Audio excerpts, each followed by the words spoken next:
Welcome back to Georgetown Startup Interns Programming. Today's session is focusing on emails. Now, all of you have sent a lot of emails in your lifetime, but I'm going to help explain today some of the professional etiquette that goes into sending emails to your colleagues or potential clients at your internship. So there's a few things to keep in mind. First and foremost, you want to proofread the email twice. Read it through, make sure there's no typos. There is a super handy plugin for Gmail that you can add in that actually lets you unsend an email within 5 seconds. If you push send and you're reading it and you go, oh no, I didn't mean to say that. You can push unsend, it lets you edit it again. I use that probably at least once a day just because I'm sending something out and then I'm proofreading it and I'm like, oh, let me just catch that one thing. Additionally, as you're going through emails, you want to check and double check any numbers you've included in there, any math, if you're talking about figures or prices, things like that, you want to make sure you've got the right numbers. Now, a lot of emails you send may also have hyperlinks in them, whether it's to external links or internal documents or even Google Docs that you're collaborating on. You want to just double check all those links to make sure you're sending the right link. And last but not least, you want to make sure you've got the right people in the to field, as well as anybody else within your organization that you want to CC on the email. So when it comes to communication, there are a few things to remember. And there's also a few things to think about in which you're communicating. The first thing is the content. What is it that you're sending? What is it that you want the other person to receive? And how exactly can you code that either in an email or even when talking over the phone or in a video meeting with somebody else, thinking about how you're coding it, in this case through an email, sending it via the email server, and then the other side can receive the email, decode it, and be able to read it either on their phone or on their computer. And now, a big part of communication involves active listening and being open and unbiased to hear what it is that the other people want to say so that both sides can interpret the data and then move forward with action.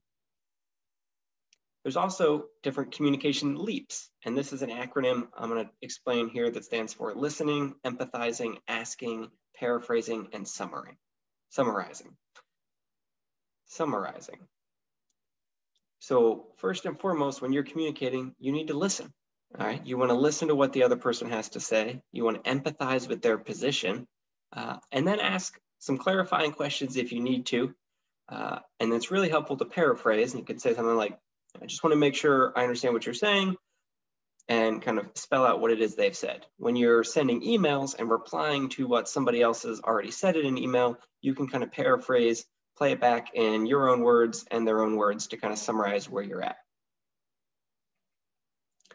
All right, so one important thing to factor in when you're sending emails to your internship is that there is a little bit of ego involved here. And one of the things that I learned earlier in my career at Deloitte was the importance of the order in which you put the names in the to and the CC fields. And basically the most important people should go first. So at Deloitte, there were partners and then directors and then senior managers, senior consultants, consultant, associate, analyst, intern. So believe it or not, you're probably not going to be the first person sent most of the emails that you're sent to. There'll be other people on there. And when you're sending emails, it's important, especially if you're CCing folks who need to be informed or consulted about what you're working on. You want to put the kind of highest up folks in the organization, whether they're in the C-suite or they're a director, and then kind of continue on down the totem pole, if you will. So the HIPPO, in this case, is the highest paid person's opinion. And you always want to stroke their ego a little bit when you're sending emails and make sure that you include them first on the message. All right, so now I'm going to dive into some email templates that I want to walk through with you. And so there are some resources here. We'll go into the email checklist, as well as a lot of different ways to sign off and close out your emails. So a few cold email principles that I want to dive into. First and foremost, you want to get straight to the point. You want to have a clear call to action and explain why is this email even important to the person who's receiving it. Cold emails should on average be 50 to 125 words. All right, you're not writing a 5-paragraph essay. You're basically just trying to get a little bit of their attention so you pique their interest enough so then they're willing to respond and in most cases schedule a meeting with you. In the first paragraphs, you want to dive right in, lead with something that wants them to continue reading. And in a second paragraph, what do you want them to do after reading the email? if you're asking to schedule time, here's a great example email where you kind of say, hi prospect, you go in 1 to 3 sentences about what your company does, your role, maybe there's a hyperlink to learn more from your website. Basically, what's the reason why they should talk to you? And then here's the ask. You're trying to schedule a 20-minute meeting, propose 3 times or 3 time frames that might work for them.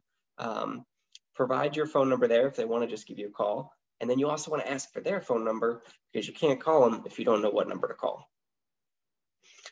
You also want to create a little bit of scarcity here in this kind of scheduling dance. You don't want to say, hey, I'm wide open all of next week, whenever you're free. You want to have kind of succinct timeframes when you're available so they can pick one of the 3 options, and you're not just saying, hey, anytime next month, I'm wide open. It's also a really useful way to leverage email by sending reminder emails either a day before or at least an hour before a call. Just to remind them, bubble up the email thread to the top of their inbox, provide your phone number and their phone number if you're planning to call them. And we'll dive into salutations in a second, but talk soon, I think, is a great salutation when you're getting ready to have a meeting with someone.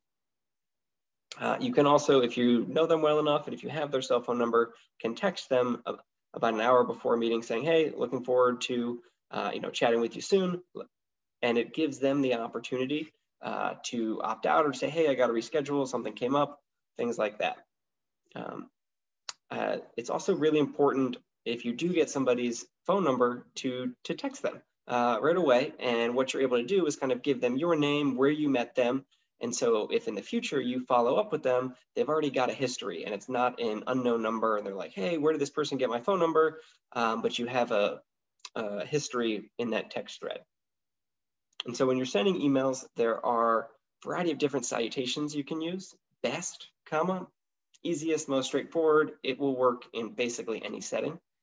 Cheers is one of my favorites. It's, again, very generic, works in any setting, and has a positive tone to it. Best wishes is another really straightforward one. I use it a lot for scheduling emails. It's a little bit nicer than best. All the best or all my best also work. Regards is a little more formal. I don't use that one too often, but there may be cases in which you're emailing somebody and you want to be a little bit more respectful and formal. V/R, I wouldn't recommend that you use it, but if anybody does use it when emailing you, it's short for very respectfully. Warm regards is one that I do recommend. I think is even nicer than regards. Again, you're adding a little bit of positivity and warmth there. Warmly is another option. There was research done on, I think it was over 100,000 different emails to calculate what salutations got the highest response rates. And thanks was the #1 way to send an email if you wanted somebody to respond and do that, whether it was scheduling or providing additional information. So thanks, use it all the time. It works great. Additionally, and this is a pro move here, thanks in advance is a great way to get folks to oblige and do whatever it is that you're asking of them there. You can also go with many thanks, with gratitude.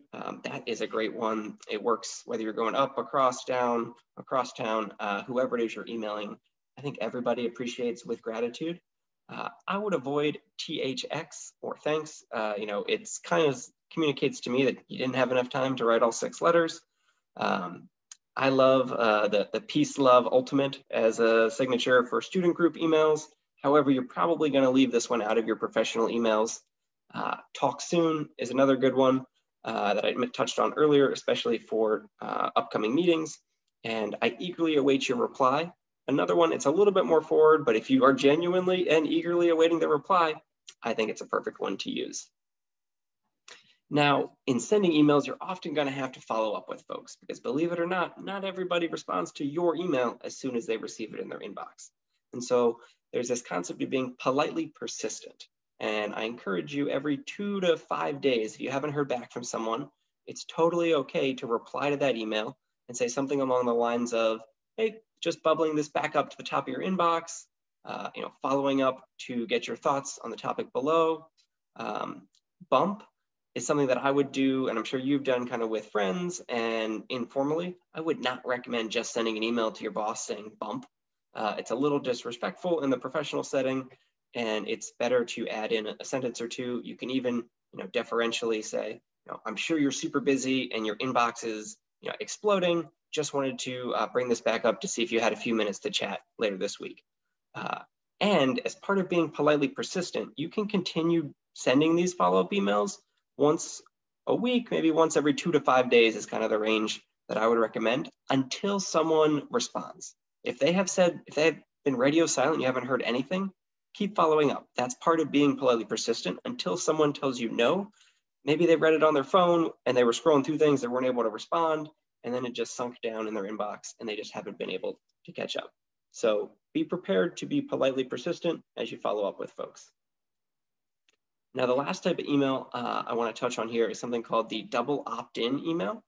And basically, anytime you want to introduce folks and you think it'll be a mutually beneficial experience, you want to reach out to each of them and ask them to opt in for the introduction. And this is especially true if somebody, let's say there's an investor and an entrepreneur. I'm sure the entrepreneur wants to meet the investor, but you're not as sure that the investor actually is interested in what the entrepreneur is working in. So with that, you want to send a very nice email in this case, I was emailing a guy, John, explaining how we knew each other. We were connected on LinkedIn.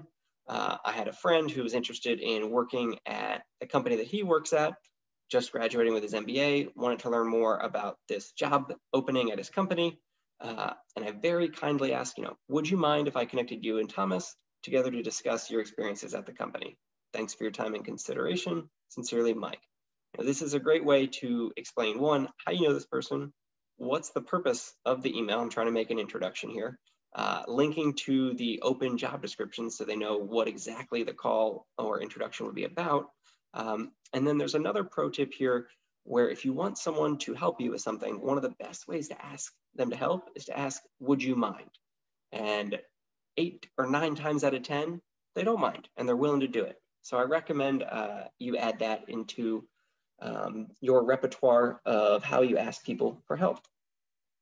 And so that concludes this section on emails. Hopefully some of these templates were helpful for you to think through how to communicate, what information is relevant, how to put different people's email addresses in the to and the CC fields, how to try to schedule a meeting by proposing 3 options that they can choose from, as well as a variety of options in how you close out and end your emails. Good luck and happy emailing.